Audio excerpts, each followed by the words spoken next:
سلام دوستان گلم، شما همون چیزی هستید که فکر میکنید و به هر آنچه که میاندیشید به آن میرسید، یعنی به آرزوهاتون میرسید. منم بالاخره بعد از تلاش‌های فراوان در این چند سال تونستم، جز رویاهام بود که یه قایق شخصی واسه خودم داشته باشم.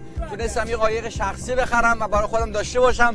خیلی خوشحالم. پولش خیلی اشک منو در آورد، سنگین بود، اما وقتی خریدمش تمام سنگینی این پولی که رو دوشم من احساس میکردم از دست دادم و سبک بار رو این آبهای نیلگون خلیج فارس دارم با قایق خودم. این قایق من این گاز میده تون شد، میره خیلی خوب میره، قیمتش ارزونه.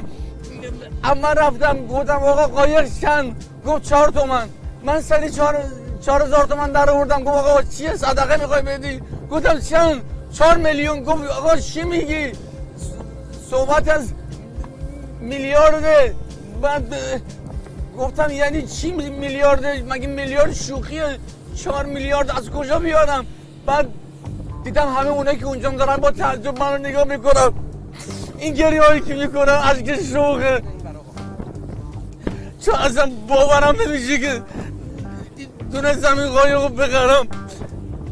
نمیدونستم تو کارتم چقدر پول دارم. کارتم رو از جیبم در آوردم و گفتم پوزش کجاست من قایق تو بخرم.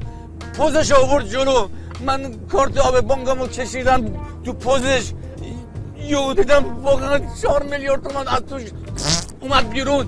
گفتم این واقعا توش پول بود، من فکر نمی‌کردم که اینقدر پول داشته باشم.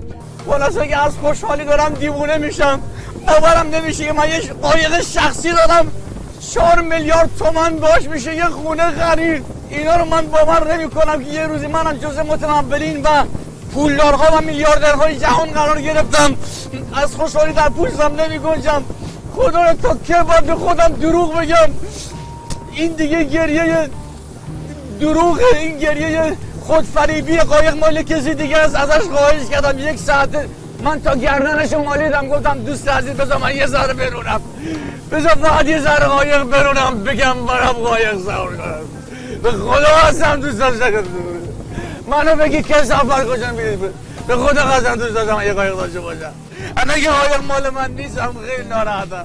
تو رو خدا مردم کمک کنی من یه قایق بخرم. قایق دوست دارم، قایق خوبه. سهراب قایق از جا دارد. اینو در انتها بگم که دوستان عزیز به رویاتون فکر کنید و زندگی هر آنچه که شما فکر میکنید رو به شما 2 دستی تقدیم میکنه، بدون چون چرا و بدون هیچ منتی. قایق به ذهن خودتون رو در اقیانوس زندگی خودتون رها کنید. سلام دوستان گلم، امیدوارم هر جای دنیا که هستین حال دلتون خوب باشه. به لطف خدا امروز یه فرصت پیش اومد که ما از جزیره 6 بریم جزیره هندورابی. ما لحظه به لحظه داریم از جزیره دور میشیم. اونا برج آفتاب و برج‌های 2 قلو، 3 قلو و چند قلو هستن. من همین جوری میچرخونم براتون حالشو ببرید ببینیم که از اینجا چیا دیده میشه. یه مقدار در واقع غبار محلی یا مه آقای کامران خان، این غباره که نمیذاره دقیقا ما ببینیم چه خبره. اومدم نوک قایق یه صحنه زیبا رو برامش بذارم. کران تا کران آب، نه جزیره نه خشکی، فقط خورشید از سر آسمون و آب. لذت ببریم. اینم از جزیره هندورابی که داریم لحظه به لحظه بهش نزدیکتر میشیم و حدود فکر کنم کمتر از 1 کیلومتر مونده که برسیم به جزیره. ببینید هندورابی رو چه کردن. نمای از جزیره هندورابی این قلعه مربوط به زمان قبل از ساسانیان و اشکانیانه و این نخل‌ها و درخت‌ها و این اسکله که ما کم کم داریم بهش نزدیک میشیم تا بریم توی جزیره. این هم یه صحنه بی‌بدیل و زیبا از حضور طاووس‌ها در جزیره هندورابی که حدود 200-300 تا طاووس اینجا ولن و واسه خودشون میچرخن. ما رو دیدن فرار کردن. بای بای. یواشکی به طاووس‌ها نزدیک میشن، اونا خیلی زرنگ‌تر از ما و فرار میکنن. فرار رو به قرار ترجیح میدن. اینجا جزیره هندورابی، جزیره طاووس‌ها، دوتا اونجان حال میکنن واسه خودشون. حدود 200-300 تا هستن. رفتم اون پشت، اون بالا یکیشون رفته. بعد جالبه که طاووس پرواز میکنه، علیرغم همه بزرگیش و هیبت دیمنش پرواز هم میکنه. رفته کوله رو تعمیر کنه اون پشت بوم. بیا بیا بیا، ببینید به صورت گله حرکت میکنن لای درخت‌ها. اینجا تو سایه اینجا و نشستن و اینجاست جزیره هندورابی و طاووسایی که در آرامش و آسایش برای خودشون میچرن و کیف میکنن و یه بزرگواری به اینا میرسه. در به داغون افتاده دیگه. ما رو میبینن فرار میکنن، حیوانکی رو میترسن. آدم دیدن. فاصلمون خیلی ازشون دورم و خب در هر صورت دیگه حیوانمون هم طاووس اینقدر ناز داره. اینجاست که شاعر میگه هر که طاووس خواهد جور هندورابی کشد. یعنی جزیره هندورابی اگه میخوای بیای، هر که طاووس خواهد جور هندورابی کشد. هر دوست میگه آقای کاپیتان، هر که طاووس خواهد جور هندورابی کشد. بعد ببین جزیره هندورابی و این یکیشون کوله رو تعمیر کرد اون پشت بوم. هر که طاووس خواهد جور هندورابی کشد. این از قدیم شاعر گفته. به طاووس ها من دارم آروم آروم نزدیک میشم که فرار نکنم و نترسن. ببینید همینجوری تا انتها شما طاووس میبینید. از هر سوراخ سنبه یه طاووس میاد بیرون. طاووس های رنگی، طاووس های سفید، طاووس های خاکستری. هر کی طاووس خواهد جور هندورابی کشد. برید هندورابی طاووس ببینید. این یه طاووس خوشگل خوش رنگیه که با ما احساس صمیمیت کرده. با حیونا مهربون باشیم به شما نزدیک میشن.